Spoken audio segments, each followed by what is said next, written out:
Assalamualaikum warahmatullahi wabarakatuh. Perkenalkan, nama saya Nina Maharani dari kelas PTKG Angkatan 22 dengan NIM 2202009502135. Di sini saya membuat video ini untuk menuntaskan tugas pada mata kuliah struktur data. Dan ini saya buat untuk menjelaskan tentang script dan output dari latihan 1 dan latihan 2 pada C++.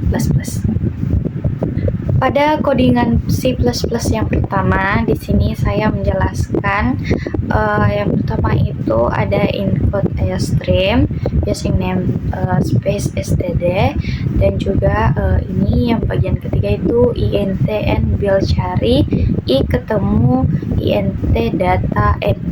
Jadi variabel n digunakan untuk menyimpan jumlah elemen yang akan dimasukkan oleh pengguna.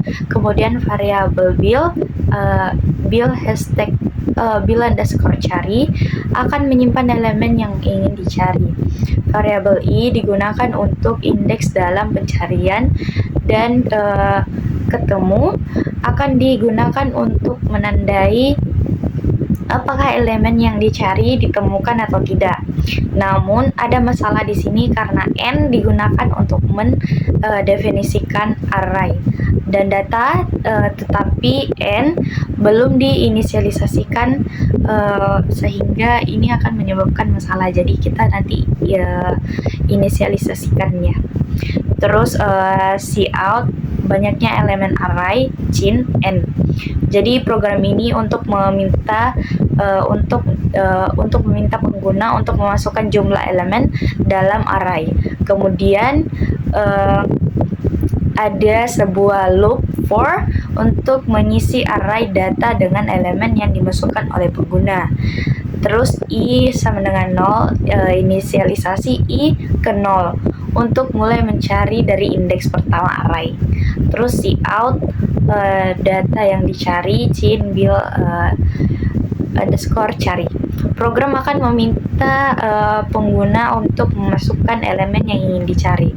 Terus ketemu sama dengan 0, inisialisasi ketemu ke 0, menunjukkan bahwa elemen belum ditemukan. Jadi terus kemudian itu ada loop while yang akan berlanjut selama i kurang dari n dan ketemu masih 0. Elemen belum ditemukan. Dalam loop ini juga program memeriksa setiap elemen array untuk mencocokkan elemen yang dicari. Terus ada jika elemen yang ditemukan data i sama dengan build cari. Nah, di bagian ini maka ketemu diubah menjadi 1 dan loop dihentikan. Program akan mencetak indeks dan di mana elemen itu akan ditemukan.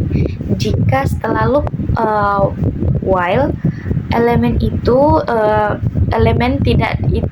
tidak ditemukan, ketemu masih 0, program akan mencetak bahwa data tidak ditemukan. Itu kalau misal hasilnya nanti hasilnya 0 kalau misalnya datanya tidak ditemukan. Terus metode ini saya menggunakan sequential search. Jadi saya tampilkan saja contohnya. Jadi dari contoh pengeluarannya. Nah, di bagian ini keluarannya. Jadi itu tampilannya banyak elemen array. Jadi saya masukkan 3. Terus data pertama itu saya masukkan 17.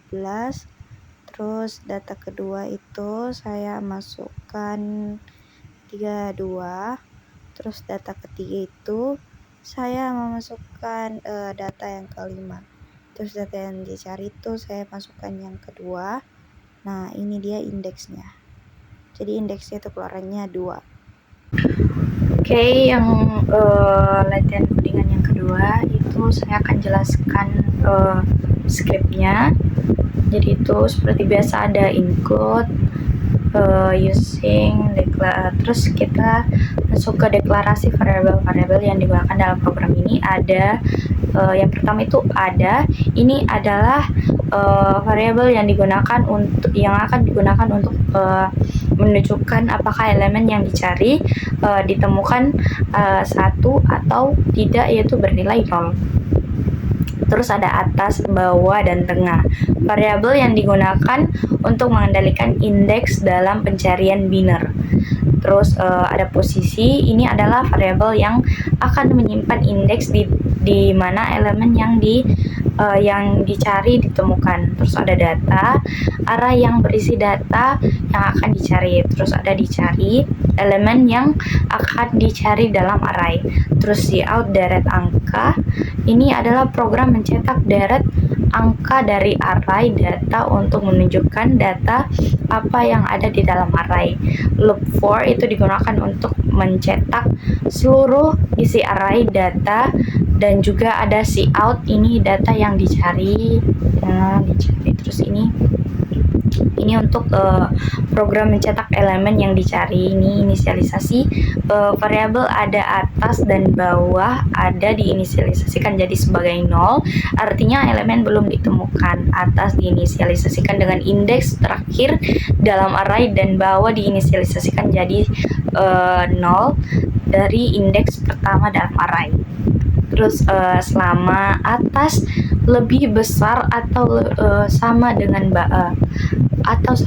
bawah, program akan menjalankan loop while, di mana di dalam loop ini program mencari elemen dengan metode pencarian biner. Terus program menghitung indeks tengah itu sebagai rata-rata antara atas dan bawah. Jika elemen yang dicari sama dengan elemen yang data tengah, maka elemen tersebut ditemukan diubah menjadi 1, dan posisi menyimpan indeks elemen yang ditemukan. Terus jika elemen yang dicari kurang dari elemen data tengah, maka atas diubah menjadi tengah sama dengan 1, tengah 1 gitu. Terus untuk mencari di setengah kiri array, jika elemen yang dicari lebih besar dari elemen di data tengah, maka bawah diubah menjadi tengah plus 1. Berarti dari tadi itu tengah kurang 1 untuk mencari setengah kiri array. Oh ya, jadi gitu ya teman-teman, maaf saya tadi salah. Dan jadi itu tadi untuk mencari setengah kanan array. Jadi setengah-setengahnya lah, kiri kurang, kanan tambah. Terus setelah itu keluar dari loop while, program mengecek apakah elemen yang dicari ditemukan atau tidak. Jika ada, berarti itu elemennya itu jadi 1, maka elemen ditemukan dalam program mencetak indeksnya itu. Jika ada tetap 0, maka elemen tidak ditemukan, dan program mencetak pesan sesuai. Jadi kayak kalau misalnya tidak sesuai bakal tampilannya tetap 0 gitu. Terus tampilan keluarannya itu saya tampilkan seperti ini, dan saya akan jelaskan. Pertama-tama, program akan menampilkan deret angka yang akan digunakan di dalam array menggunakan perintah cout. Setelah itu, program akan menampilkan data yang dicari menggunakan perintah cout. Selanjutnya, program akan melakukan proses pencarian data menggunakan metode binary search. Jadi, jika data yang dicari ditemukan, program akan menampilkan pesan seperti ini. Jadi nanti jadi tampilannya itu seperti ini.